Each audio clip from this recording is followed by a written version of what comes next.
Let's talk food noises, food voices, and diet trauma in today's episode. Welcome to It's Beyond the Food podcast. I'm your host, Stephanie Dodier, and today I've got a mind-blowing episode for you with a guest, and we're going to unpack the food noises concept, which is such a trendy, buzzy word in nutrition right now. And we all know why. GLP-1 is how most people think about food noises. But today we're going to unpack with an expert how to help our clients and our patients with food noises without GLP-1. And my guest today to discuss this topic is Julie Duffy Dillon, an OG friend of mine. We both launched a podcast in 2016 together and went right up to the top of the chart. We've been at this for, in my case, 8 years, and her for more than 10 years, helping clients, her as a dietitian, me as a nutritionist in the non-diet approach. And she has a very unique perspective on food voices, food noises, because she's also a mental health counselor.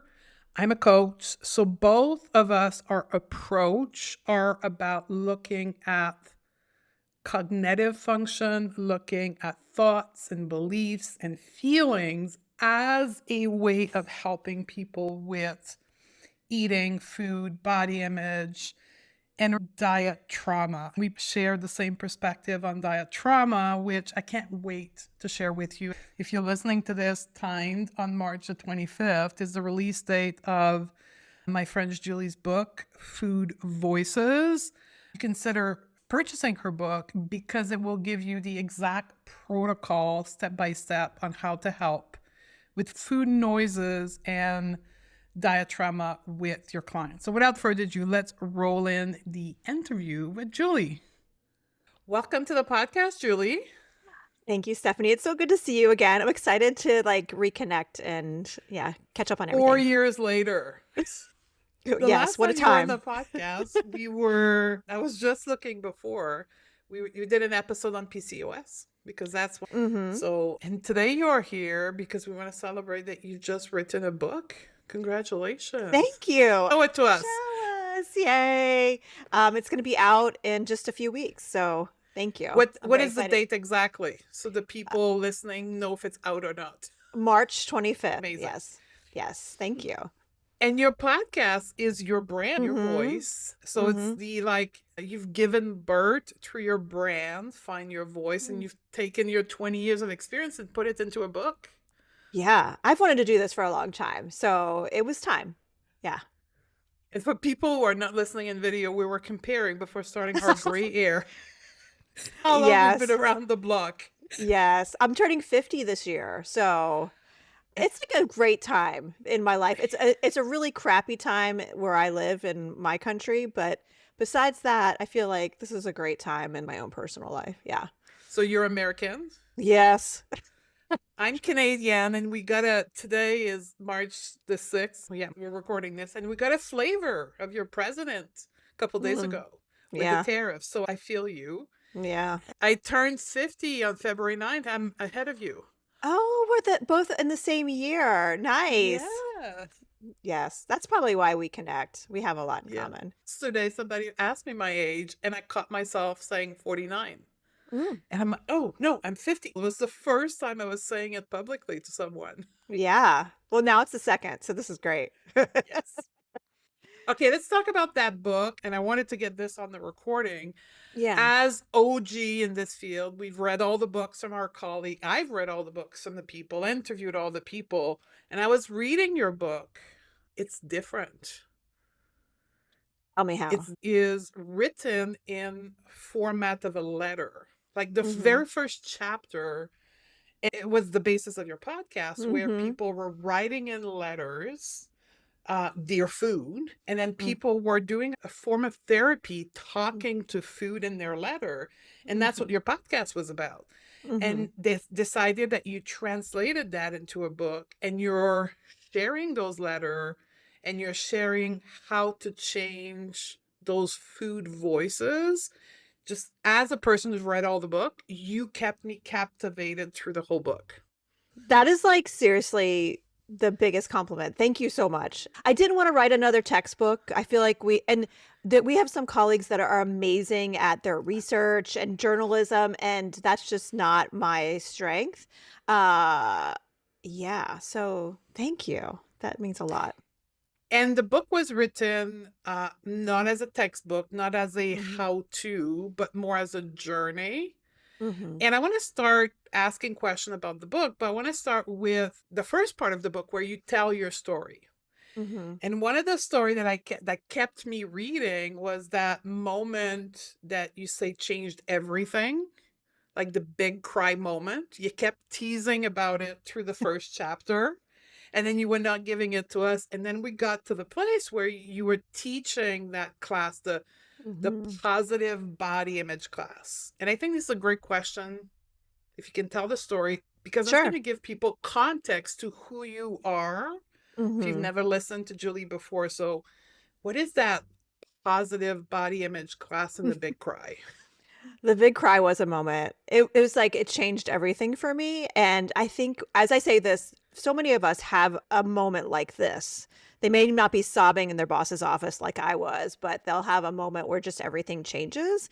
And yeah, so the positive body image class that I was teaching was a class that was designed. I had a script, I had slides for PowerPoint. It was supposed to be 30 minutes long, and it was designed by a liquid diet company, right? And this liquid diet company, I will not name names. It has changed names over the years, but it will not take a lot of guessing and sleuthing to figure out which one it is. But it literally was the way that the clinic I was working in was able to stay open. It allowed us to be able to see clients for free. Like, it gave so much money and provided our salaries that all the dietitians working there, I think there were 10 of us, we all had to teach this class in some way. And I was picked to do the positive body image one because I was also trained as a therapist. And I was saying all the things that I would say to someone who came to me for an eating disorder about loving your body and we want body diversity. It's a strength, blah, blah, blah.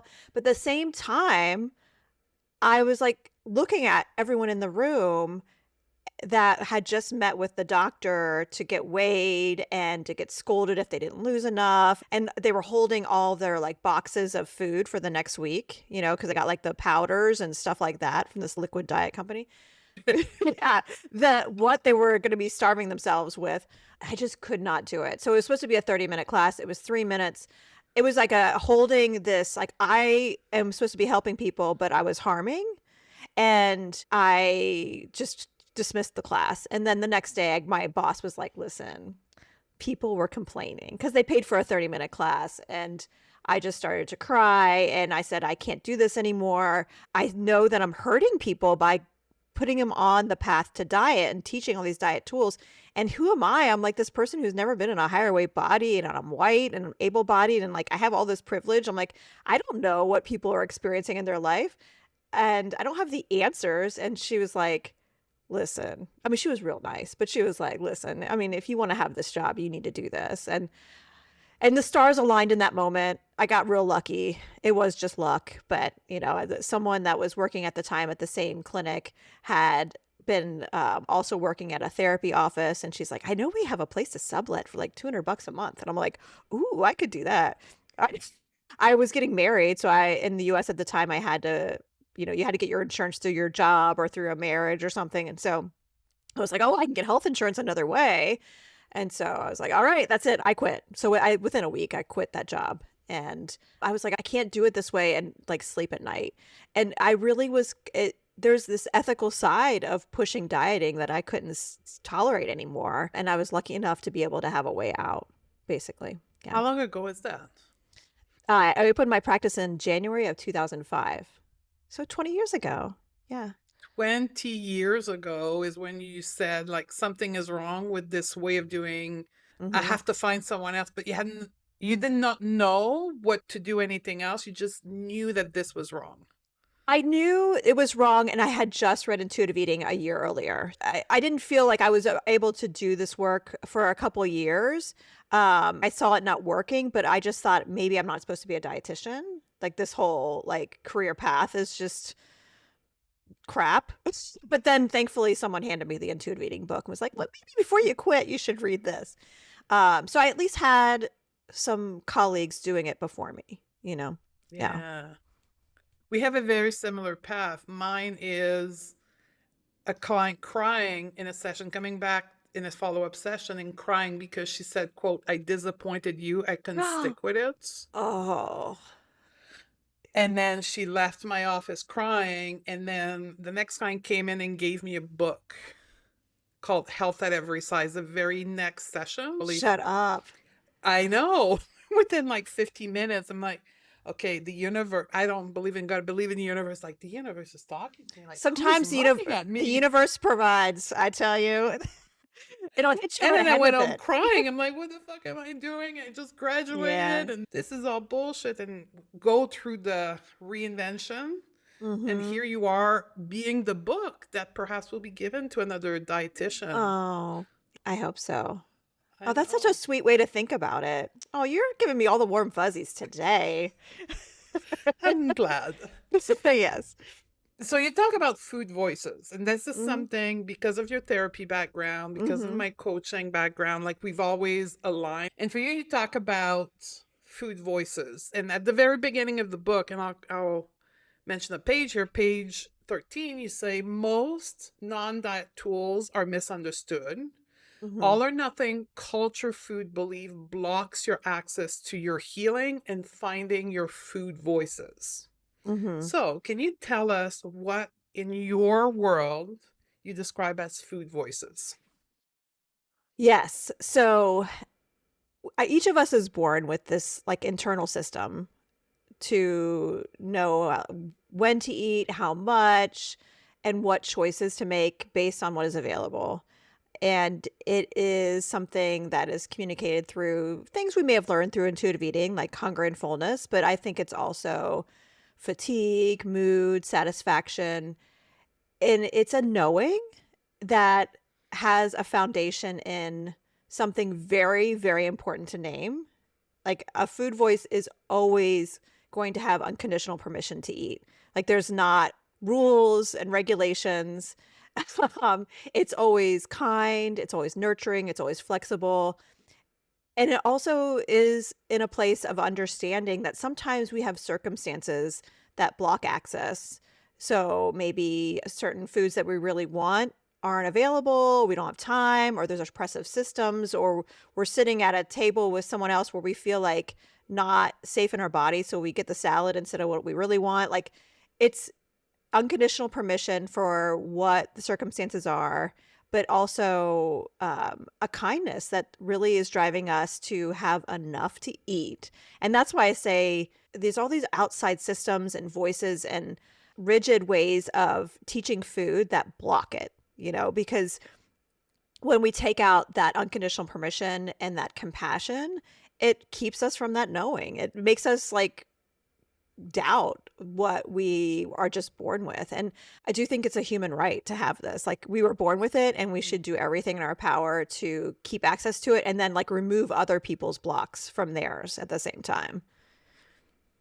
So, would you say that you can compare your food voices as that, I don't know, inner compass that guides us with food? Is that a Yeah, good way of yeah. thinking about it? And yes, I think it's an inner compass. And I also think some of my family and friends that are neurodivergent or have just differences, they Yeah. won't always have a connection to that, like that kind of innate thing that I think I probably experience that maybe is more of an inner compass. So sometimes it's even using self-care guided tools like a time on the clock to decide when to eat, just because you know that hunger and fullness is just not how you're gonna guide your eating, So I think it's more than that. It's really just whatever tool and skill that you have to help you to get enough to eat.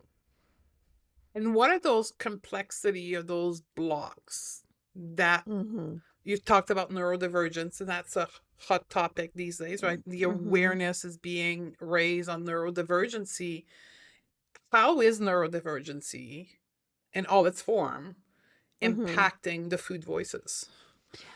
Well, and maybe this is getting into the weeds, but I don't see neurodivergency as like a block. I think that the world is the block. Like the person who's neurodivergent, I'm raising two wonderful people who are they're not broken. I think the Yes. world is not set up for someone with a different type of thinking to have access to what they need. And so, yeah, I think it's the systems that we have all inherited that keep us from having access. So that may be having to work so much that you don't have time for a break to eat or to get enough rest. It can be the system of oppression you're experiencing, whether it's racism, weight bias, misogyny. We got a lot of them. It could also be we live in a world that's not really delivering enough resources, especially in the United States, for people with chronic illness. So having a chronic illness is something where you just sometimes will need more. You will need more rest. You will need more resources, and to feel like you don't have access to those. So yeah, I think it's recognizing that you, listener, and you and me, Stephanie, we're not broken. We are whole and wonderful the way we are. It's just these other obstacles in the way. And I think there's so many that are not named yet. I don't have awareness of that we're still Yeah. learning about, but holding on to that knowledge that like you and I, we all were born with this knowing. And when we come across something that blocks it, to name it like, hey, this is the system, or this is a block to my food voice. And what can I do to remove it or to make my way around it and make sure that other people behind me don't have to face the same kind of obstacle? Even in the way as professional we teach intuitive eating, like Mm-hmm. can make it a block for Mm-hmm. people who like neurodivergency. Like if Mm-hmm. we are taking intuitive eating as this literal step-by-step process and do not work with the nuance or the adaptation to Mm-hmm. how individuals are unique, we create the block. Yeah. And, Evelyn and Elise, when they wrote Intuitive Eating, I don't think they were anticipating a world that would be minimizing and at the same time kind of making fun of parts of intuitive eating, because yeah, hunger and fullness are important. They're not everything with it. And I think that's also part of how people brush it aside. If I just eat when I'm hungry, stop when I'm full, either one, that doesn't work because we're not robots, or it's just making it into this very concrete black and white type of rigid system that really is just another diet. So yeah, no, that's not going to quote work, because it's just keeping you trapped in another box.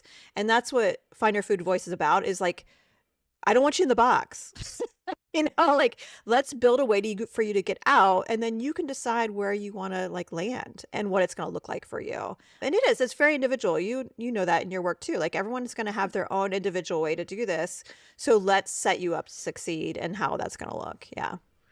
And that's a part I love about your book, is because you are sharing so many letters from like, Mhm. no, not the science, but the actual, like how this is showing up in real people's life. You're sharing those letters.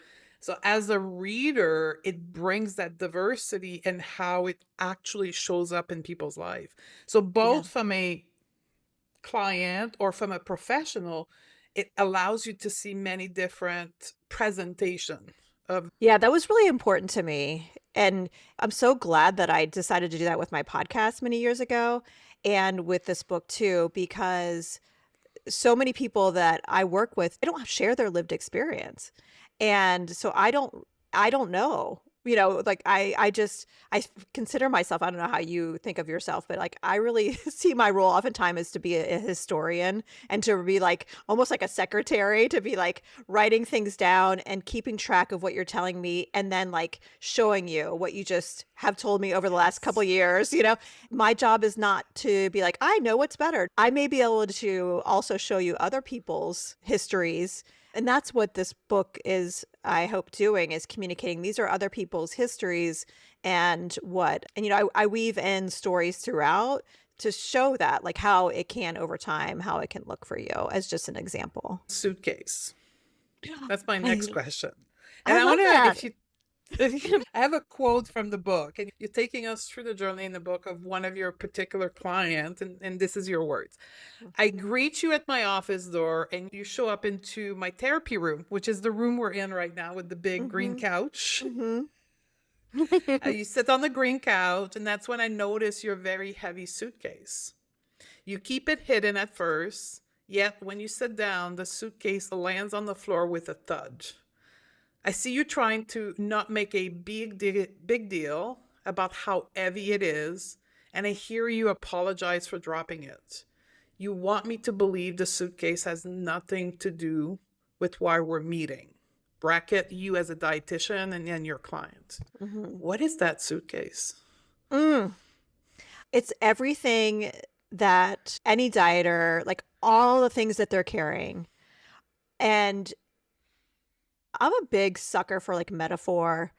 If I could do anything in life, I would just like want to be a poet sitting on the top of a mountain. And like this suitcase came to me as I was doing some meditation, and I was thinking about what other clinicians, what they're carrying when they meet with clients, and like the experience that we see over and over again, and everyone has a different story and a different suitcase.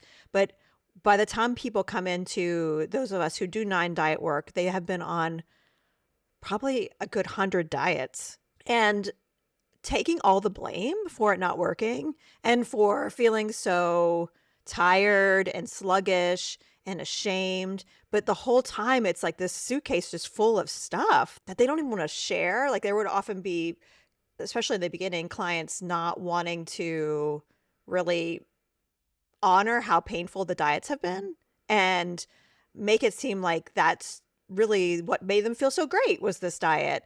And in some ways, I can appreciate there's some things that can feel good in those moments, especially when people are like, okay, you're doing so great. But holding on to all the blame, and I'm like, oh, if we could just open it up and take it apart and you could see it all spread out over this office and then finally realize, oh, it's not me. It is all this shit I've been carrying around. Um, yeah, like I think about like the Weight Watchers points and the macros and all the liquid diet companies, like all the different things. Cause I'm sure you see this too. Like there are patterns with this work, and there are certain kind of sparks, these hopeful kind of warm fuzzies that we get when starting a diet, and then some short-term outcomes that are pretty great. But then it just goes into this typical kind of pattern of like feeling it not work anymore, weight regain, and it compounds on itself, of course, with each one. It gets worse and worse. And so, yeah, that's what the suitcase is. It's holding all of it, and you're carrying it around all the time, and you don't have to. And I think about too moving away from dieting. It's a hard sell. I know not everyone agrees with me on that, but I just think there's like so much you have to be willing to step away from that is providing some perks. And you and I, we were like, hey, the other side's great. Come with us.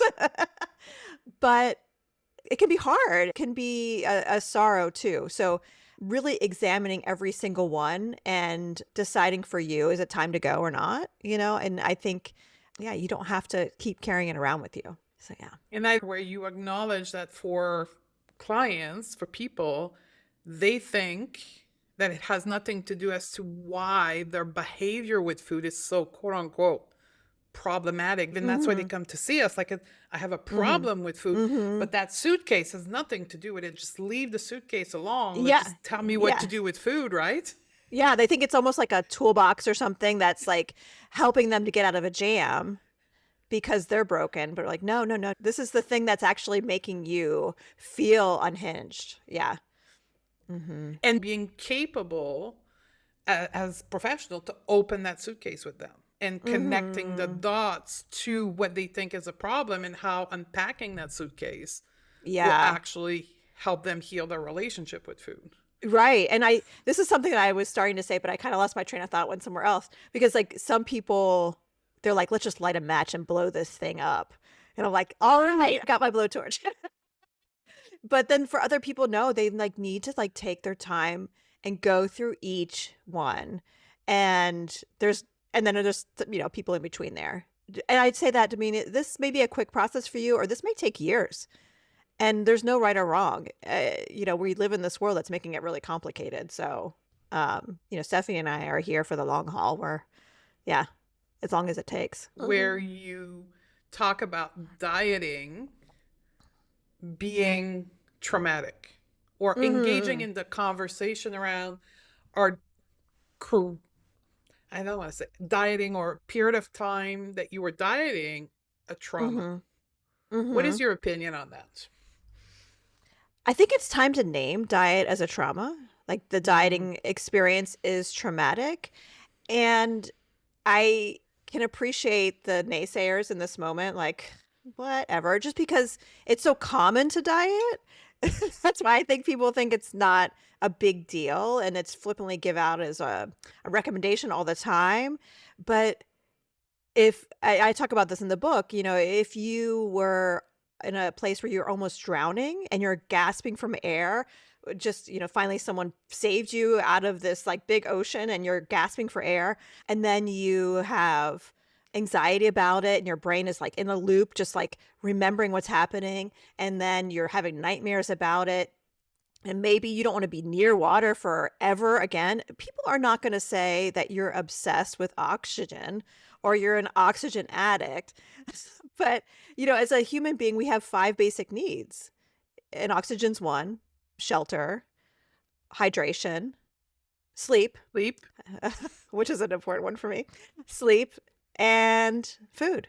And the thing about these 5 basic needs as a human, when we don't have enough or there's a threat of not having enough, we have a very predictable response. Just like the person drowning, when you finally get air again, you're going to be gasping. You're going to need more of it. And it's not going to just be like a quick, you get your breath back within 10 seconds. No, it's going to be probably a good couple hours. Maybe even need to be in the hospital for a while to help your body to be able to heal. And that's traumatic. And so food is too. And the thing that's even a kicker is like, there's people not out there drowning all around us, like, in the real sense. That's something that we have like lots of rules and regulations to make sure that people don't do these things. But yet dieting is happening all the time. Like it's commercials on the TV. It's people at school talking about it with my kids, like pushing it as a normal behavior. If you're scrolling Facebook or whatever socials, it's talked about as this like normal, even like health improving thing, when in reality, all it does is make our brain wired for more food and make us scared of starvation. And we're lucky that we've evolved over time to be able to seek food when we don't have enough. It's what's kept us alive. But those are the very systems that also make dieting traumatic, because if we don't get enough of it, then we're going to be feeling like we're obsessed. And I can imagine someone listening being like, well, Julie, listen, I eat enough now. Maybe you even binge eat or you feel out of control with eating. There's maybe, quote, plenty of food around. I think there's also this connection to the threat of food deprivation that is a consequence of this diet trauma. So if you still don't have permission, you don't have that unconditional permission to eat enough and to repair your relationship with food as long as it takes, then it's going to trigger that diet trauma. And the way you have diet trauma, I think for a lot of people is like if they are like, I kind of am craving a salad, and they have a salad and then maybe binge eat later. Have you seen that from clients? Because Yes. yes, and I have so much compassion in moments like that. And you can insert any food that's probably like a healthified food. Lots of fruits and vegetables or movement, I think, are triggers for diet trauma that's like living in our body. But any food that you may have used to restrict in the past, yeah, it's going to like ping this place in your brain to be like, oh, we could be at risk right now. And so if you notice that happens, yeah, just to have compassion for yourself and to name it as a trauma, and then practice whatever you need to do. And I have some things in the book that I talk about doing, but it may come down to, there's certain foods that some of my clients, they just are like, I don't think I'm going to eat pears ever again, because it just constantly is triggering this diet trauma. And I'm like, we can live without pears. It's all right. And I think that's what makes it complex for us in our field, is that I always use the analogy of alcohol. When we're helping somebody with alcoholism, we can like forbid the alcohol, forbid going to bars, like Mhm. forbid alcohol in the house, and go with a clean environment to help them progress. Where with food, we need to keep eating. Mhm. We need to keep interacting. So there is some consideration that are different when we're talking about food and eating. So how do you approach it differently for you, the relationship to food and Mhm. dieting as a trauma? That's we need to hold all of that. It is different. And what I think is important to just say is it's okay if you never exercise again. You Yeah. know, maybe you're never going to run again. And I know that's going to open up a can of worms for many people, but I think there needs to be on the table as options as, yeah, maybe you won't have vegetables again. And you know what? It's going to be okay. Like that is better than being traumatized constantly. And for many people, they're able to find a way with different, with mending this. But there are some folks, especially those who've had untreated eating disorders for decades, where they just have to be okay with, you know what? I'm just not going to be able to do high intensity exercise anymore. And so basically what I'm saying is like having permission for whatever you need to recover. And this is where I think I'm different than a lot of clinicians, a lot of people who talk about non-diet work or intuitive eating. Number one priority in my mind is healing. That's always number one. And body autonomy. They share. They're cozy together on the top in the first place. There's lots of other priorities, but healing and body autonomy, you decide what you're going to do with your body, and healing however you need to do it is always going to be my priority. And so if it's not ever having a salad again, then it's not having a salad ever again. It's okay. Feeling at home in your body and having a relationship with food where you get consistently enough food is going to bring you so much more health and satisfaction in your life than that salad would. Mhm. Yeah, because it's anxiety, it's stress response, it's your nervous system getting Yeah. all like wrapped up. Like there's consequence Mhm. to forcing the behavior of having a salad versus not having the Mhm. salad and eating a cucumber on the side if you feel like it instead of Yeah. putting it into a Mhm. salad, right? I think there's gonna be ways, maybe loopholes that people will find, and that's what my Yeah. clients and I would call it, like, "Let's see if we can find a loophole." But in order to get to the place where you find loopholes to maybe, like, chop up a cucumber and have that with your whatever you're having for dinner one Burger. night, yeah, your burger or whatever, that takes time to get to. That prioritizing having enough food and repairing your, like, wiring so you feel okay having enough, I see happening way before any of those loopholes to recovering from some of that diet trauma. Like having space away from the trauma is what I think we all need before we can, do the things where like, oh, if I want to increase my antioxidant intake, that's the tip of like, the self-actualization kind of food pyramid thing, Um and for many people that's just not going to be it's okay. That's not going to be a part of the food conversation. Yeah. Yeah. I'd love to hear your opinion on that. Why is it, do you believe, that it's not considered a trauma, dieting or history of dieting is not considered a trauma in our profession, in healthcare in general? It's so they're just so addicted to the thought of weight equals health. I mean, I think that's what it Yeah. comes down to. And so that's why I think I'm this like anomaly. I mean, hopefully I'm not as much anymore, but I just really think that healing needs to be number one. Like there's lots of different values and priorities, but healing is number one. And I had to get over weight equals health in order to get to that point.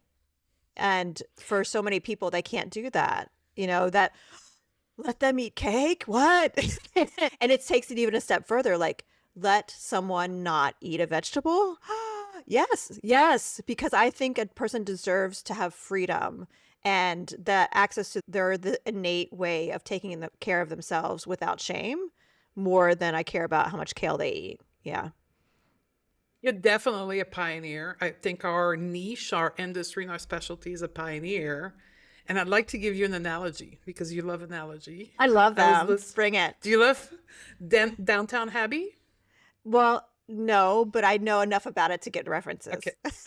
So Downtown Abbey is this historical show. If anybody listening never heard of it, I'm a history buff, so I love all those shows. Hmm.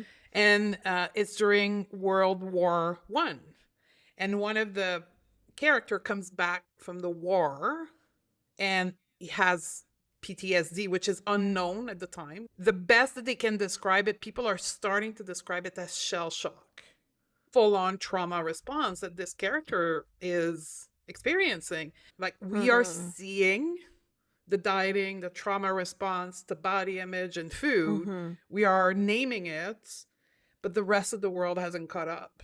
We're like, Yeah. Yeah. 100 years from now, we'll look back at this, and I promise you, if anybody's listening to this, and I don't know, 85, they're like, what the fuck? They did not know that back then? No.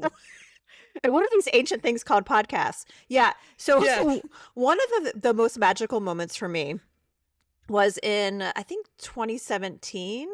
And I would also say there was another moment, maybe in 2006, where I was at the Binge Eating Disorder Association, may it rest in peace, conference. But the one in 2017 in particular was super magical for me because 99% of the people there were colleagues who had similar values, were prioritizing healing, and we were really invested in body liberation. And we're asking hard questions, and it was community. There was not a need to explain why you were against weight loss or dieting or weight equals health. We didn't need to go through all those conversations. We got right to it. It was 4 days. It was exhausting, but man, it was so great. And that to me was like this, like, it was like on steroids, how quickly some new ideas came to me from being in community. And one thing I write about in the book is how we are constantly being re-traumatized by the diet industry because of how the world is. And so we need to carve out space every single day for nest time. And that binge eating disorder conference was kind of like a nest for me, you know? And so having time where you either have some kind of metaphorical like meditation or a candle that has a great smell, or you're literally with people who share the same values and you feel safe with, and you know, carving out every day where you have more moments where you can connect to your food voice, so then that wiring gets stronger in your brain. And that's why I feel like so much of this work is not just about ourselves, it's about everyone else, because the more nests that we build and connect them, like hooking up arms, we can provide more space for more people who don't have any access to that, right? So yeah, I think that's a part of this conversation too, of like diet trauma, is like finding ways where you can feel safe, and then building more options for other people is the way out of all this shit. Yeah. Yeah. Finding a way, that's one of my favorite words is safety when we're Mm-hmm. talking about, specifically for me, for body image, because that's what I talk most about. Mm-hmm. But finding a way for you to create safety, being in your body and Mm-hmm. in with. Mm-hmm. Yeah, we got to create it, and it's going to be harder for some people than others. So build it, just keep building it. And yeah, basically talk to your neighbors and your friends on the text thread, like, about this other Group option. chat. The group chat is where the changes are made. And Yes. and I'll wrap us up to the end of this conversation because I want it to be palatable for people. But that's what I loved about the book, like the whole storytelling, the Mm-hmm. listening, but reading other people's story. But Mm-hmm. your approach, because you have a process throughout the book Mm-hmm. in each chapter, and you have exercise for people to do, and combining mental, emotional, and physical. Like it's not Mm-hmm. just the science, it's like, Mm-hmm. how do we bring this into your whole body? Yeah. Thank you. I'm glad that you, it's nice to hear that you noticed that, because all of those practical, kind of concrete parts of the book, that was really intentional. So much of this book was intentional that I didn't want to just give you more research, because we have wonderful resources already. I wanted to provide the reader something that I would have given them if they were in my office. Again, having information is really important, but I wanted this book to feel like this warm coach that was encouraging you without wagging their finger, you know? providing that kind of safety. And that's something that I think I talk about in the book. In my office, my clients sometimes, if I moved anything in my office, they're like, why is that pencil holder a different spot? And I'm like, whoa, sorry. It's because this was a 1 hour carved out in their week where they felt like this reliable constant and a safety. And they maybe felt that maybe also in their therapist's office. And so, yeah, I hope that this book provides that a carved out kind of mental space for safety and practical tools to kind of be the ladder to help you to get out. Yeah. Can you share with the audience where they can get the book and where they can Mhm. get more of you? Well, my website's the best place to go for all those things, julieduffydillon.com. And you can buy my book there, but you can find it in all the places books are sold. And my podcast has the same name. So you can find that where you get your podcast. I also put it up on YouTube. So if you're there instead, come join me there. But yeah, join the Voice Finder community. There's like, by downloading a freebie on my website, you'll get hooked into like my emails and stuff like that. I like to keep the conversation going. And that's what I imagine like my writing in the future is like, let me just continue writing this book in like weekly email format. So join me. Thank you, Julie, for your time. Thank you. If you are listening to the podcast, you're probably in need of support. You have to come and grab our free non-diet coaching assessment tool and the how to use audio training at stephaniedodier.com/client assessment. And if you want support with the concept taught on the podcast and take your skills to the next level, we have a number of resources and programs on the shop page of our website. The best bet is for you to join our newsletter to get all the deeds as they become available. And I'll see you on the other side.